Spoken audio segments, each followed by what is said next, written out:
I am the content director at Alternative Press, and today I am with the best Nick of Grayscale. Wow. What's up, guys? I'm Nick Ventimiglia from Grayscale. So, Nick, tell me how you've been just holding up through the pandemic. How are you keeping your sanity through all of this? It's genuinely just trying to channel my time into creative outlets. That's really it. Like, be productive. I've been trying to read. I have been playing a lot of Animal Crossing as well. My Switch has been getting a lot of action. But yeah, really, it's just like, just trying to write. Like, use the time to write constantly. Yeah, you might as well use all of this free time to be creative and to, work on things that, typically would be hindered by being on the road or being in a touring schedule already.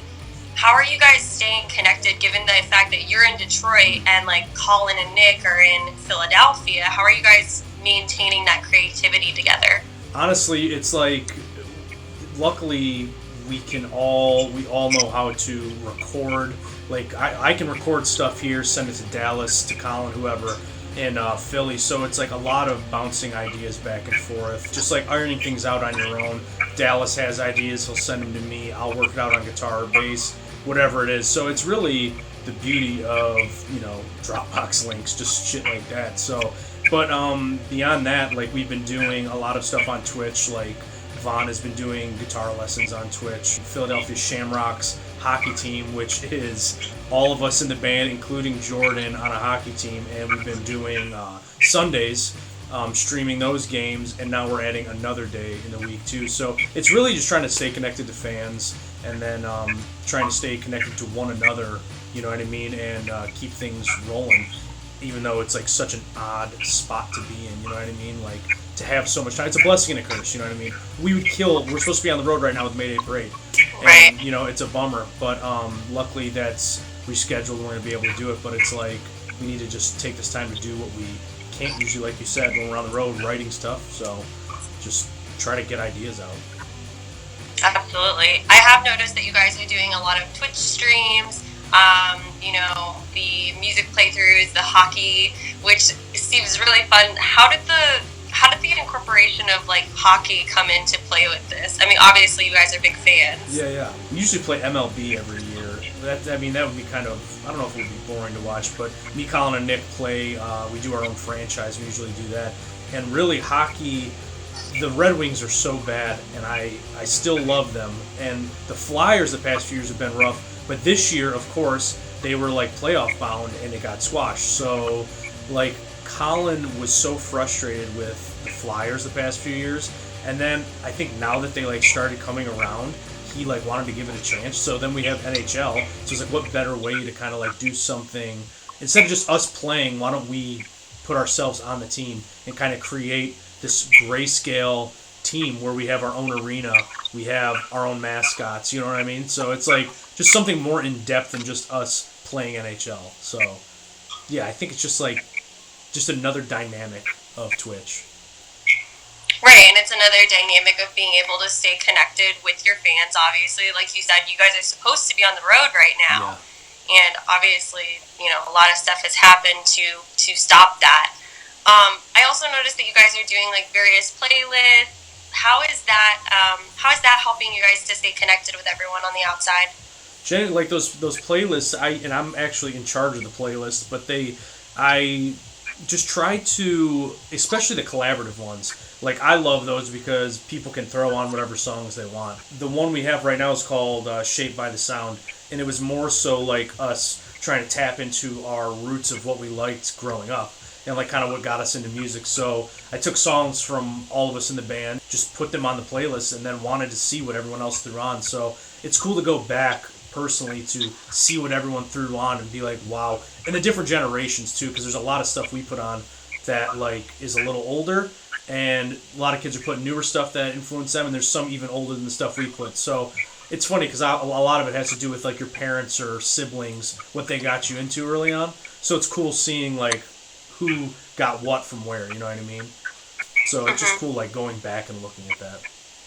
No, that's awesome, and it's nice that you guys are like able to collaborate with the fans and like they are able to feel included, and then they have something to focus on and something to do also, which I think everyone is so desperate for right now. Oh, for sure. It's like I said, it's so odd, and I know everyone's like, oh, it's weird times. It's like this gray area, and it is, but it's just adapting to, trying to stay, like, we want to stay connected with our fans. Tour is how we do it, you know what I mean?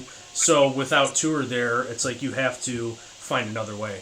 So, I like being interactive and kind of getting on that personal level is nice because as much as, we want to, get close to our fans as much as they want to us. So it's like, you just want to keep that connection going. Mm-hmm. Now, I wanted to bring up, obviously, like, you guys could be potentially working on LP3 right now. LP3 is next. Nothing is like the stuff. Like we constantly write, so it's like right after Dormant we were writing, right after Nella Vita. It's just like this constant like flow of music because you just never know what's going to be used and not. So I'd rather have 100 songs to pick from when the time comes than to be scrounging around for ideas. So I think all of us just get inspiration from different things we've been listening to lately, kind of throw ideas down, and it's funny because when you hear ideas like at the end, you're like, man, this is so far left, this is so far right, this is heavy, this is soft. So it's like you get everything, but it's because we just love every style of music, you know what I mean? Nella Vita had a lot of funk aspects on it, like different things like that, and I think it's just us liking Motown, it's us liking, those Bruno Mars type things, the newer stuff. And there's really no boundaries to what we like, so that's why I think it's cool going back and listening to all these ideas we had and being like, what the hell was I thinking? Or this is awesome. With there being nothing to do, a lot of artists are channeling their creativity into writing or new merchandise, and even 21 Pilots, they seemingly wrote a song that is entirely coinciding with the current state of the world. Do you guys think you're going to have anything similar to that, where it's like it was an obviously written during the time of the pandemic or during self-isolation and having to be alone?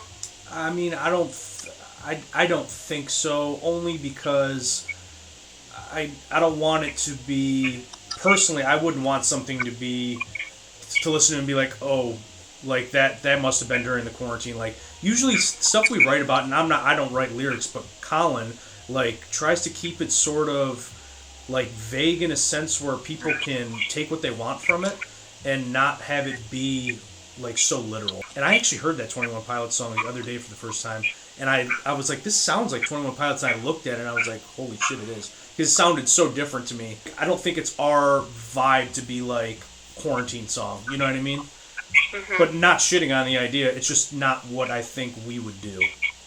Right, you guys have always left your music and lyrics very open for interpretation, like you said, and vague enough that people can create their own story with the tracks in general. There's so many bands that I listen to that I love that, like, I usually like reading the lyrics while I listen to a record. So I want to get in I want to get in the headspace, and like a lot of lyricists like older, I absolutely love Circus Survive, but old Circus Survive, like Anthony Green, like the stuff he would say would be so like, what the fuck, but it's like when you hear what he talks about, it's like you can pull so many things from it, and it's so descriptive and like storytelling that, I don't know, it just blows me away, stuff like that. And like I know some people are like, oh, you're not a singer, like why do you care? It's like, dude, lyrics to me are probably the biggest part that I love from music in general. So that's why it's hard for me. It's so funny because like my girlfriend listens to country, and I'm like, she's like, why don't you like this? And it's like, not that I don't like it, because like I go to the shows with her and like they're fun, it's like a party, but it's like the surface level bullshit of like whiskey, blue jeans, tractors. I just like, I can't go any further because it's so just like cut and dry. But I respect country, it's just not my go-to thing, you know what I mean? Right, there's not enough depth there for you. Yeah, and when I do hear a song that has like depth or there's like imagery, I really like it, because I'm like, this is cool, because it's like, not that country is obviously artistic, but it's just like, it takes it to the next step, where I'm like, this is so cool, even though it's not, made for, beer bonging on a boat in the summer, it's just still cool, you know what I mean? Yeah, absolutely. I totally understand that. Like, I think that's part of why I'm so invested in this music scene particularly, is because it's so much more than just, oh, this sounds good. Yeah. Oh, this is cool. It's like there is a depth to it that is really captivating and hypnotizing for, I think, a lot of the audiences. Very true. You guys have always been like a very like visual and merchandising type of band. You've always had really great success with items that you put on your merch store, and you've always made them really exclusive for the fans. How are you guys using like apparel to promote the band now that you literally have to focus everything digitally? I mean, it really doesn't change like our plan of attack. You know what I mean? Like, we have to go about it, because even like when we're not on tour, like if say it's, you know, quarantine wasn't happening and we just were off tour right now, we would still have merch drops. We would, you know, still do the same thing.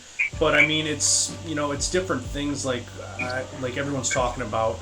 We talked about the Philadelphia Shamrocks, the hockey thing.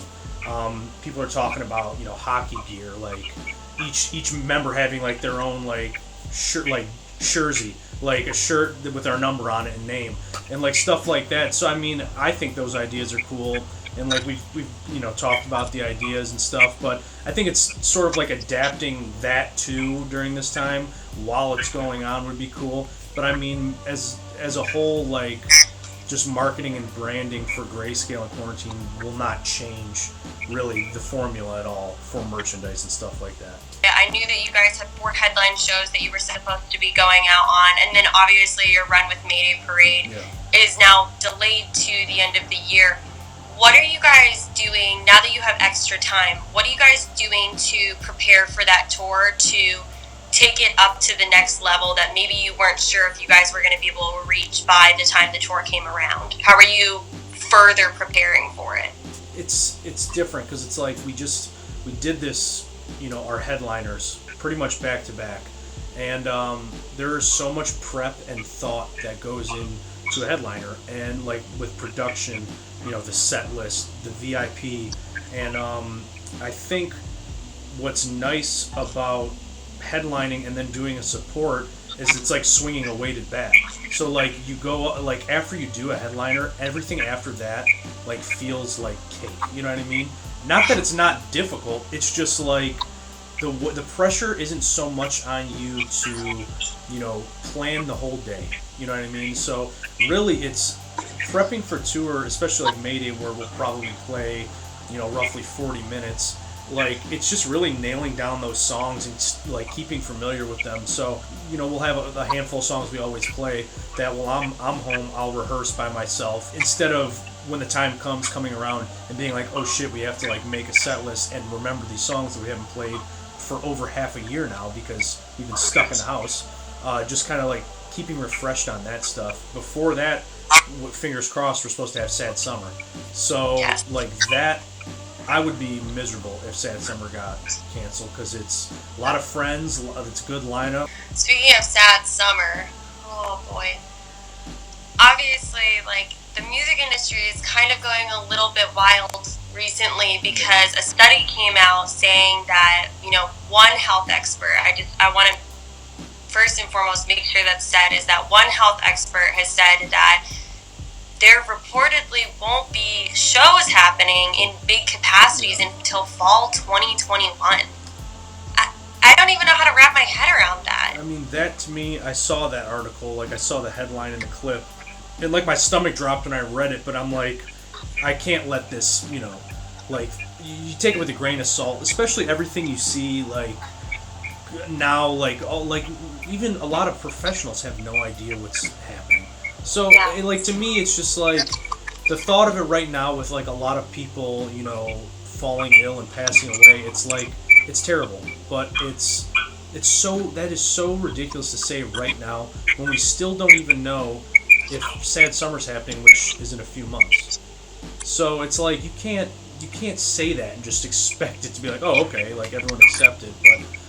But, like, I don't know, it's tough. It's, like, I get both sides, because, like I said, my girlfriend is a nurse practitioner, so she's like in the shit of it, so she sees everything that's going down, and it's like other people are like, well, I just want to get back out there, and it's like, we just obviously we all want to get back out there, but it's like we need to take the proper precautions as we can and take it literally week by week, because you don't know what's going to happen. And I mean, like, yes, this is just like the flu, but it's like way more severe. It's a strain they haven't seen. So it's like the symptoms are flu-like, but it's like everyone's just wanting to throw their opinion in and think they're correct, and it's just, you can't listen to anybody. You know what I mean? It's just like, until something happens where they're like, okay, this, like, the spike has, calmed down and the deaths are no longer there, it's like, that's when we can start talking about it. But people have no idea. 2021, like, that's a year and a half away. I know. Like, not only would I lose my mind, but I can't imagine the U.S. economy will not be able to withstand that if everything was shut down for a year and a half. So I just don't even know how they would think that's possible, because people work in, high-rise buildings with the equivalent of amount of people that go to shows. There's so many people, traffic in New York, the high-rise buildings, stuff like that. It's like, there's no way that can happen. If you could give everyone a positive messages during this, because obviously this is a hard time for everyone, what would that message be?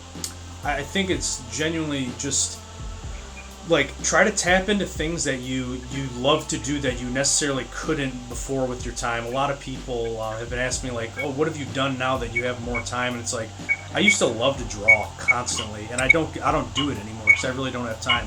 But I've been wanting to draw more, and it's like, people just try to stay sane, because, like, a lot of people rely on, going out of their house to get out of their own head and stuff like that. So a lot of this it's tough on people mentally to be in the house, and really I think it's just to tap into what you love and stay creative and just stay positive about it, because it's really, like I said, it's a blessing and a curse. Like, kind of step away. You can step away from your phone now. You're like, you don't have to worry about life on the outside as much. So it's like just enjoying the peace of being alone or with your family if you're with your family, and kind of, taking that in, because you have to find the happiness in all of this, because the news and, Twitter and everything can be so negative. And, like you said, like those articles and stuff, it's just, you kind of got to distance yourself from it and, work on you as a person and strengthen your relationships around you. To me, that would be the best idea. That's awesome. Well, thank you so much, Nick. I really appreciate you taking the time to talk to us today. Absolutely. Thanks for having me.